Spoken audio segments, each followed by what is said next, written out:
Sometimes when you want to meet other people, it might be difficult to act as friendly and as normal as when you are with your long-lasting friends. You might be caught up in a negative trance, negative thought patterns, and you may not know how to get out of this. We are going to see in this video how you can be more spontaneous and more natural whenever you are meeting people, whenever you want to make new friends or have better connections at work, or meet people who can hire you eventually in a networking event, for example, or meet somebody of the opposite gender or of the same gender eventually, if you want to date in some situations. The first thing I would like to point out is that your state when you are about to meet people, when you are going to interact with others, the state you are into is just a reflection of the thoughts you have regarding yourself and your current situation in life, or more specifically, the current situation you are into. If it is kind of a networking event, but you're really insecure about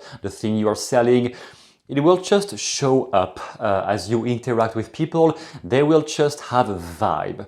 Maybe they will not be able to consciously notice what is it about you that they don't like or that they feel uncomfortable with. But if you have negative thoughts about yourself or about the thing you are doing right now, it will just come off to other people as something negative or something that they don't really want to be part of somehow, even if they cannot intellectualize it enough. So the state you are into is a reflection of your thoughts, and I would like to question you in the situations where you have trouble to make the good first impression, or you have trouble to make first contact.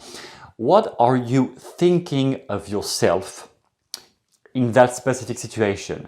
Either you have one very specific right now in mind. If you don't, just go back in your memory to some moment where you had trouble to make a good first contact with somebody. Notice from this perspective, what did you think of yourself in this exact scenario? Or if there's gonna be a situation like that in the future, maybe in the next days you want to go out and train yourself to approach women eventually, or you want to go into some networking opportunity to find a job. When you think about that in your head, what do you think of yourself in that exact specific situation? And what are you the most scared of? What were you the most scared of if it was in the past? Or what are you the most scared of if it is something that is going to happen in the future? What are you the most scared of is basically, what are you scared that people discover about you? That you are boring maybe? That you are just uninteresting? If you are scared of this, it means somehow you think it is true. So if you think it is true, how can you change that about yourself? How can you not be boring anymore? What is the exact opposite of boring? What is the exact opposite of uninteresting? And how can you become more of that person who is not boring, not uninteresting, who is interesting, who is enthralling to be around? How can you become more of that person? And the more you change yourself from the inside, the more it will reflect on the outside to all the people who are interacting with you. The second aspect is to change the reaction people have when they are interacting with you, when you want to make a good first impression, when you are interacting with people you would like to date or people you would like to have friendships with, when you want to make friends. Basically, let me ask you, how would they react if they liked you instantly? How would people react in your scenario, the moment in the past where you have attempted to approach people, or future situations where you know you will need to approach people and to make friends or connections or whatever? If those people liked you instantly, if they were liking you from the very first minute you open your mouth and look into their eyes, if they liked you instantly, what would they look like? What would they say? How would they speak? How would they react to you if they were liking you instantly?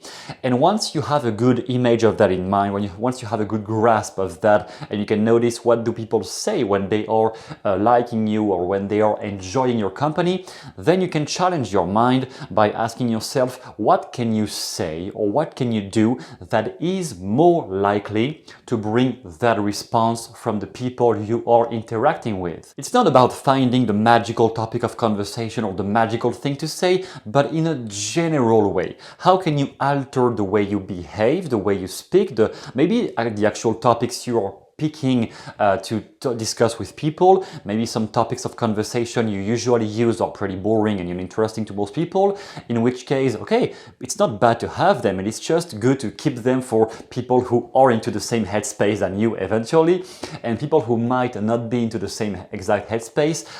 Which other topics of conversation can you study, can you develop your knowledge about, so that you can become more of a social butterfly or somebody that people enjoy more interacting with. And the last point about controlling yourself and your state when you are meeting new people is about specifically getting out of yourself.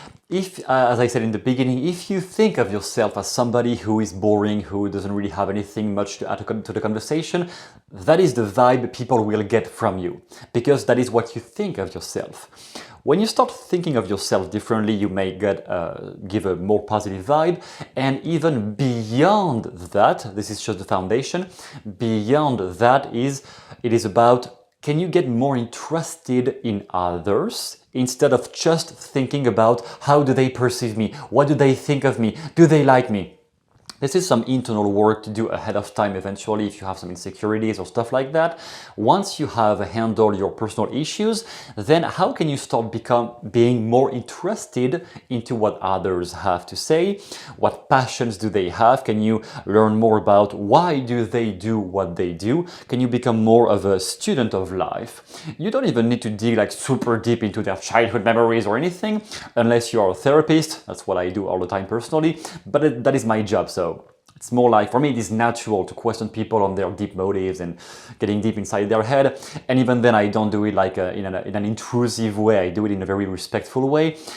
Just use your natural way of communicating.